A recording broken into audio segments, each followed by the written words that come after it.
name is Maor, and today I would like to talk to you about the subject of material possession or money. How we are limiting our own beliefs about money. Now, a lot of us in our spiritual path, in our awakening, we sometimes think that material possession is negative because we have a lot of limiting beliefs about it. Now, money is not a problem, it's how you use the money. And we are limiting our beliefs because we are raised with a few beliefs that somehow contradict our manifestation abilities. For example, one of our beliefs is that money is the source of all evil. So if somebody is rich, it probably means that in some way, our subconscious thinks that in some way he didn't get his money like legally, or he was manipulative, or he's a negative person. Now obviously for some politicians or very powered people, it's true, but for us it's not. And we need to remove that belief, because if we think that money is the source of all evil, then we are actually saying to the universe, we're telling the universe that, look, I don't want money because I don't want to be evil. Now, another limiting belief is that less is more. And this is something that is very, very common amongst us breatharians as well, because we're all very spiritual. So we think that it's okay to have very little. So we ask the universe for little. And by that, the universe gives us very, very little because we don't think we need much. And it's true. It's true that we don't need a lot, but we want. And it's okay to want because we are in the state of having. We are moving from the state of having to being, and having is not just material possession.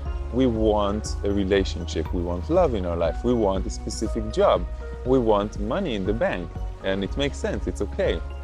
But are we really following our truest joy? Are we really waking up every morning happy with our job or with the amount of money we have in our bank? Or are we limiting our beliefs, saying, forget about it, something this year I'll go to India because I don't have enough to afford going to Hawaii. Or saying to ourselves that, something, I can settle for this small apartment even though I can get something that is bigger, or with a car, or a lot of others. It comes from the hippie lifestyle, the lifestyle of like everything is good all the time, and it is everything is good all the time. But are you really thinking less is more?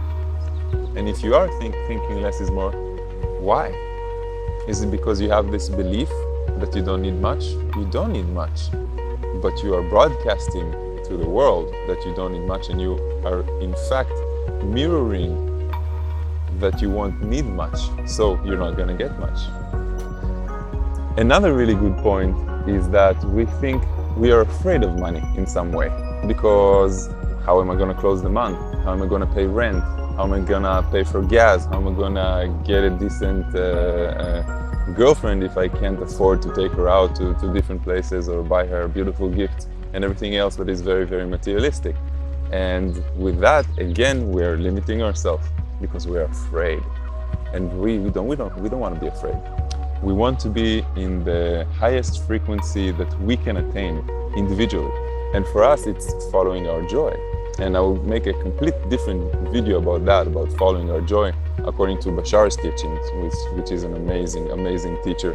Bashar, B-A-S-H-A-R. Look him up and you'll be amazed. What I'm saying is that stop being afraid, because fear rules our lives.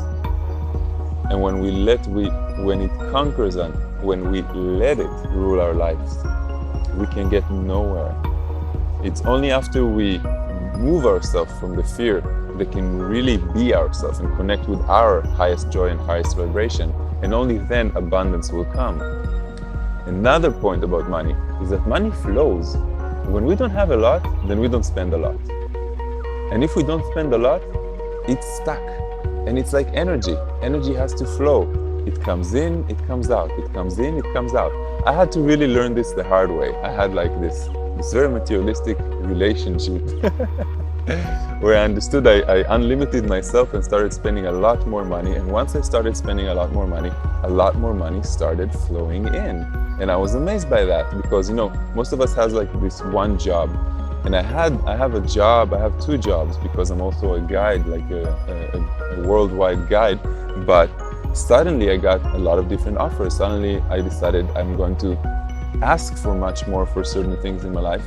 And immediately I got a response. So just think about it. If you're saving up all your money and you're not really spending it on yourself, think about that. How important it is to have this money and spend it on yourself. Don't live to work. Work to live. So the money that you're actually making, see how much of that you're spending on yourself, on the things that make you feel good, and make a list of those things. You can get a massage, you can go out to the movies, see how much you're spending for yourself and not just as an obligation to live life, you know? When you make that list, you will see, spend a little bit more about yourself.